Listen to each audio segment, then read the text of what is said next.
Good morning, everyone. Hope everyone's having a great day. Welcome to the Weekly Wave. Just so you know, it's going to kind of be a repeat of last week because we've got the same things going on right now. The first thing I'm going to start with today is our transfer system. Parents can now go online and process their transfer request through the Oklahoma State Department website by clicking on the link Student Transfer Online Application. Click here to open. Once they do that, it'll pop or bring up a screen that they'll need to populate the student's first and last name. Those are required fields. Date of birth, grade level for this year, gender and ethnicity. If they do not have an STN, they will have to click this box and then it will be routed through our system to populate an STN, and then it will flow back into your transfer system. Now you are also able to do that as well in the transfer app by entering a new student. So once you enter the same fields that's required on the online form, it will also send that request through to our STN creation process, and it will provide back a transfer to you as well, or an STN number as well. Also, you can modify a student's grade level in the transfer system. And to do that, each grade level is going to have an edit button that can be modified. And once you push that edit button, it's going to provide a drop-down field, and you can select the correct grade and update it to what it needs to be. Something new that's also available is students that are awaiting transfers are now, or awaiting STNs are now visible throughout the system in the open transfer queue, in the search results, etc. So transfers that are in the open transfer queue are visible in a view only mode.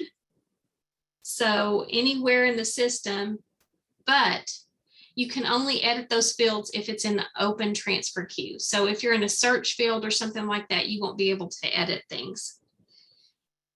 Also, if you have questions about issues that you're experiencing in the transfer systems, please be sure and email accreditation.division@sde.ok.gov. The new EdPlan integration guidance is now available for you to review. It's located at the following link. It's under the SDE website, and it's under Student Information Documents and Guides. Then there'll be another category that's under External Website section. It will be located, or it is located there. So please be sure that you're reviewing that documentation for changes for this year. STN Wizard. We have a lot of state testing numbers that need to be resolved on the STN Wizard. So that is actually located on your single sign-on. These students are students that couldn't automatically be assigned an STN. We also have a flow chart available on the SDE website under Student Information Documents and Guides that actually shows how that assignment process works. And if a student doesn't have an STN, it's not going to appear on any reports. Another thing that I want to mention as well is if you're going through the process, someone had brought up, why is it in the STN Wizard, if it shows that it's 100% match, why is it not resolving itself? That is because apparently if you look under there, there'll be 100% and there'll be a few other choices. If it's just the 100%, it should resolve itself. So if you're seeing anything different than that, just reach out to us and let us know, and we'll definitely investigate that for you. A lot of times that happens when there was a mistype or something the first time we received it, but since then there's been an update to the last name, first name, date of birth, something like that. And now it matches 100%, but previously it didn't. Okay, thanks, Eric. You'll not be able to create a new, you will not be able to create a new STN in the STN Wizard tool. So those requests are being sent to us as a state assistance, and we'll determine when a new STN is actually created. So if there's a question in there that says, has the student ever attended a school in Oklahoma? If you click no, that's going to come to us. If you provide notes, that's very helpful. If you put your name and contact number, that way, if we have questions about it, we can always get back to you. But those are, and just if you're working through a regular one and you're not sure which one it is, there is a state assist section. You can fill that same information in and send it to us, and we'll be more than happy to assist with that. We are seeing several requests for the same student. And please remember, if your student was entered into the transfer application, there's already an STN assigned for that student. So when you're entering them into your system, be sure you're using that STN that was created for them. Ownership Wizard is located also on the single sign-on. So if you have students that are in conflict with themselves, please provide that student's STN in the school showing in conflict, which is probably going to be at your same school, to studentdatainfo@sde.ok.gov.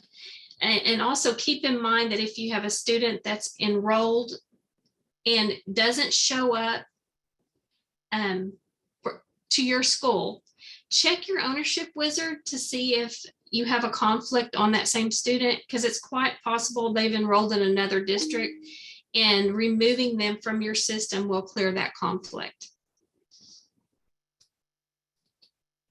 Checking your validation issues. If you need any help resolving these issues, again, please reach out to us so we can assist you. You can do that by sending an email to studentdatainfo@sde.ok.gov. And the path to get to data validation is actually district data validation, data validation wizard. So please make sure you're resolving those issues as well. XSD errors. Okay, so what are they? It's when sent data doesn't meet the minimum validation requirements. Bad data will not enter the state system for reporting. And how to correct it, you're going to need to reach out to your sys vendor, and where you find your XSD errors is also under district, and it's at the bottom of its XSD validation error wizard. Okay, who can access those in your district? Any district level users can. And this is your dashboard on the Wave should show you how many that you currently have. So it's very important that these are resolved. So what do you send to your vendor to correct? You're going to send the error description, the object that failed. So in this example, the object that failed is going to be student personal. Then the XMS or XML file, you'll just click this view CIF XML, copy and paste that into an email along with the error description. So it tells where the error, the position, line and position number of the error, and the date of the error, and send that to your vendor, and they should be able to help you identify what the issue is and help you get that resolved. Direct certification. Okay, we're still waiting on the direct certification file from DHS. We normally expect that around mid-August for the new file, and we're getting a lot of calls in regards to that. So please know that as soon as we get that file, we will get it uploaded. In the meantime, you can use the 30-day report. So that is out there now, and you're able to open it and utilize it as well. So we are providing Wave Consolidated training. We're going to be around the state. We're going to start in Woodward on the 22nd. We'll be in Pryor, Oklahoma on the 23rd. We'll be in McAllister on the 24th, Lawton on the 25th, and we'll be back in the city on the 26th.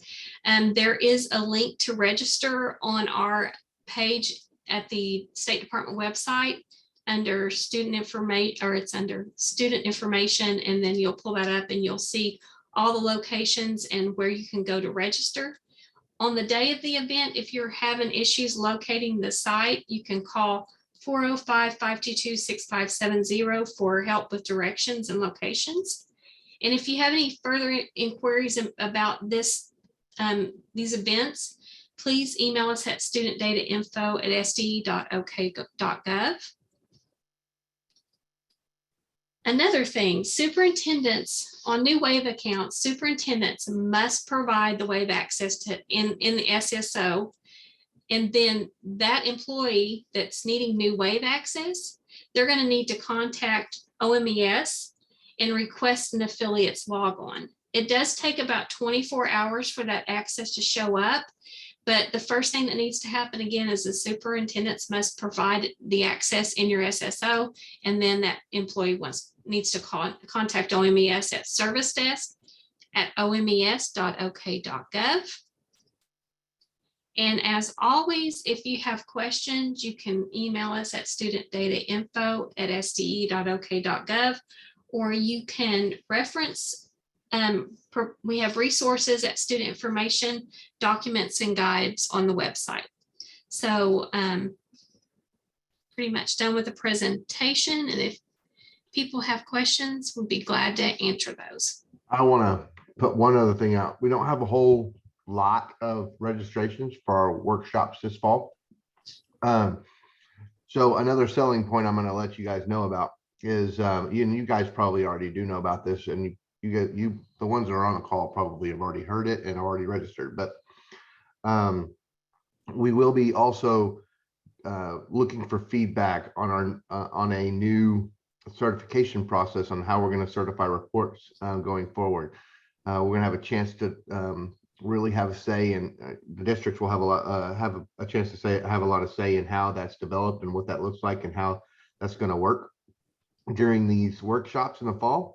And then again, we're actually bringing the vendor that's building it out. They're going to show you what they've built so far, and then you guys can let us know what you like, what you don't like, what how you want it to work, and then we're going to come back and start developing some more, and then we'll bring it back out for spring training in the spring to show you again after your feedback, and you'll have a chance again to see what was done and if anything else needs to be changed before we hopefully release it in the summer for fiscal year 24's reporting periods. So if that is of any interest to you, please register for these workshops. I will come. We will all be coming to these workshops, regardless if there are 2 people there or 1,000 people there. So, well, 1,000's a little ridiculous, but you understand what I'm saying. So, we are having these, and I'm really hoping that we have a good turnout, and look forward to seeing you guys. Thanks, Eric. So Jennifer wants to know how she resolves a conflict who has an entrance and exit date of the first day of school in our SIS, but we've received notification the student will be starting school at another district on the same day as our districts. I hope this makes sense. Jennifer, my question to you, first of all, is your vendor PowerSchool? Okay, and I'm not that familiar with how PowerSchool works, but it's my understanding, I don't know if you go the day of to actually kind of show the student has been exited, or the day before. So if we have any PowerSchool users on the day after. So you're starting it, what you're saying is you're using the start date and then ending them the next day? Nancy, this is Terry. You Okay. only do it the day after if they attended the first day of school. If they didn't attend the first day, you can drop them on the same day. Okay, so it should take them out of the system at that point. Yes. Okay. Hope that helps, Jennifer. And Terry, you say that PowerSchool is responding slowly to XSD errors, then you might want to escalate with them to see if you can get them to assign someone to look at your issues. I'll reach out to. Terry wants to know about PEBT training, Eric. I just quit PEBT altogether. We're just not gonna do it anymore. No, for real. It's next thought is finishing up the trust me. I know we're all excited about that. Anyway, next thought is finishing up the training slides and or not the slides, they're not slides, they're it's a module that we're expecting those to be available on 9/1, I guess. It was going to be August 15th. I was hoping it was going to be August 15th, but it looks like it's going to be 9/1 before we're allowed to see that. So we definitely will have that available to you guys, and we won't open up the audit, you know, in the DVR part. yeah, the DVR window until we have the training out there, and we're going to allow you guys to have plenty of time to do that. It's not, we're not gonna we're gonna open it up for several months and allow you guys to do it as you have time to do it. But we'll, as you do the work, we'll go ahead and start sending monthly files to DHS to go ahead and issue those benefits as you guys change the data through the DVR process. But we're going to have that open for a few months so that we can get make sure we get all the changes. We're not going to rush through that. I'm not going to, you know, we're not going to put a crazy deadline on you guys. We know this PBT thing has just been an absolute mess. So Renee's wanting to know about state course code for placeholder classes. She's got errors on them in the wave. I'm going to send you to Ryan Piper to talk about that. I would tell you that he's going to tell you that you can't use placeholder codes, course codes. Okay, Kelly, would you remind districts just not to just copy and paste screenshot of the ownership errors without investigating, such as contacting the parent to clarify? Yes, please. If you have an ownership issue and you're not certain, or even if you are pretty certain, you definitely need to be contacting a parent to make sure before you just, you know, remove the student from your student information system, or don't just take somebody's word for it that, you know, that they got this kid or they have this kid, because if they don't and they drop them, and then the last enrollment is on you. So if it's a dropout age, it's still on you. So just be very, very careful before you start just trusting the ownership wizard or the ownership system to catch everything, because you could really get yourself in a lot of problems. So make sure you're double checking with parents, with that other school as often as you can, for sure. I would like to say too, if you're copying and pasting out of the ownership wizard, you're actually putting student PII out there. Yep. And you really should just be providing an STN when communicating with another district, not sending their name and STN. Yep. Renee, back to your question. I'm going to tell you that accreditation would tell you that you can't use any placeholder. You should have a if it's a self-contained class, it should be a self-contained class as defined. If it's not, it should be a class that is an accredited class. I don't like that. I don't know that I like that answer either, but I'm telling you that's what they would tell me. Okay, Dion wants to know, she's new to using the wave. Are there trainings on how to use it? And yes, Dion, there are. What district are you with? If I'd be more than happy to reach out to you and show you where they're at. Okay, I'm with Tulsa Legacy Charter Schools. Okay, I can reach out to you and let you know exactly how to access them. They're on the wave. They're actually on the wave, and I think I don't have the exact location in front of me right now, but I'll reach out to you and let you know where they're at. Okay, thank you.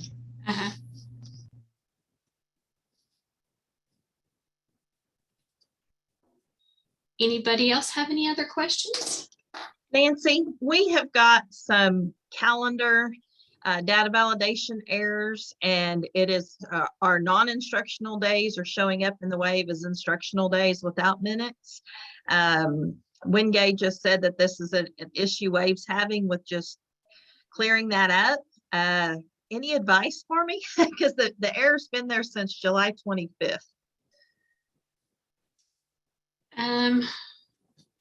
I would just have to look at them and see, Okay. and I can get with people in our technology group to actually, What district? Grove Public Schools in Delaware County. All right, hold on. What county number? Oh, it's like 7 or something like that. All right, hold 21. 21. Man, I was way off there. yeah, you were. That's okay. Wow. That's okay.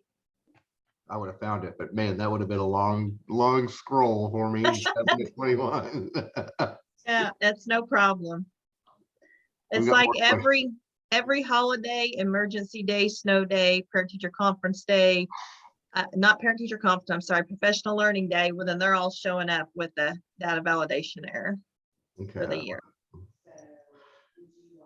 Go ahead on to the other ones. Oh, look, Amanda's got the same one in BA. Okay. So Yeah, Eric, I had a call yesterday from Adair that he was having the same problem. Okay. We can't hear you. You can't hear me?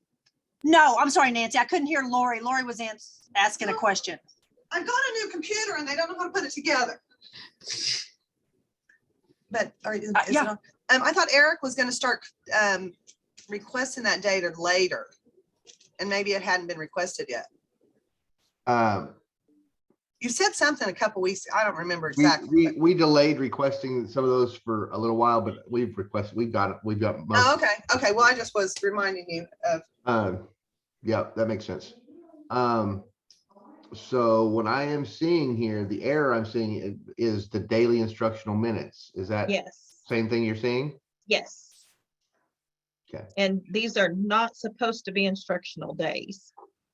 Oh, well, then that's the problem. They're being sent to us as instructional days. And Wingate just told me as of yesterday that it's that it's an issue on Chris, I'm coming way- after you. the wave in. The person I talked to at Wingate said that. Sorry. I'm laughing at Chris too. Okay. I have another question. Janet asked, she's got a student that was adopted and totally changed her name. How do I make changes to keep the same STN? Well, here's the problem with that. First, Janet, you need to find out whether it was an open or closed adoption. Because if it was a closed adoption, she won't have the same STN. If it was open, what you'll need to do as you put her in new, it'll come to us and we'll create a new STN, and then we'll have to merge the old one and the new one.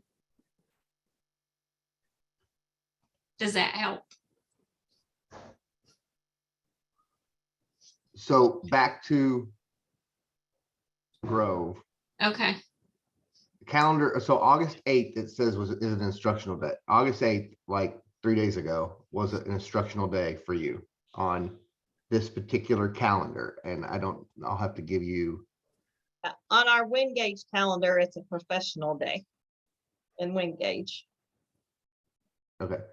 I will have Cody delete your calendar and re-request it. We Okay. can try that, and then that should reset anything that was set incorrectly the first time.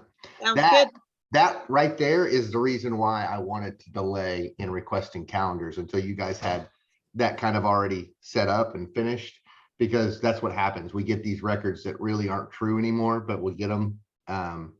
You changed them, you fixed them, whatever you did with them in your system, and we didn't get the update. So that's kind of the reasons why we were trying to see if we could wait a little longer. But we didn't want to mess a lot of other things up. So we were just kind of testing.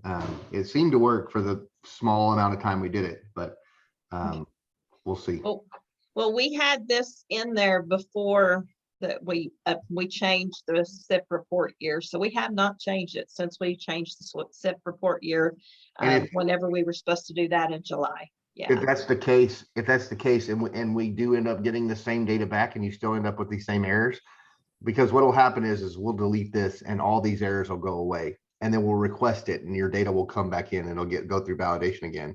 If that validation testing fails out again on the same thing, same issue, that means that we're still getting those same records that are failing from your vendor. So we'll have to, you'll have to reach out to WinGauge and say, hey, we're I don't sending the wrong. understand why you're sending this. Here's the message, and you can download that SIP XML message. Here's the message you're sending. Why are you sending this? And they can go in and help you figure out where exactly that's being referenced and fixed. Sounds great. Thank you so much. You're welcome. Amanda, we'll do the same for you as well. We'll delete and repull. So,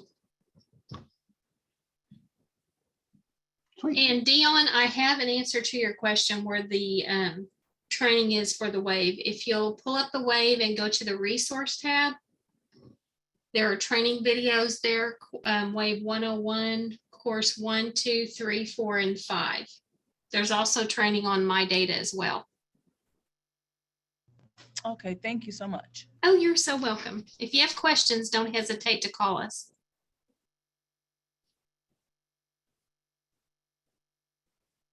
Anybody else have any questions?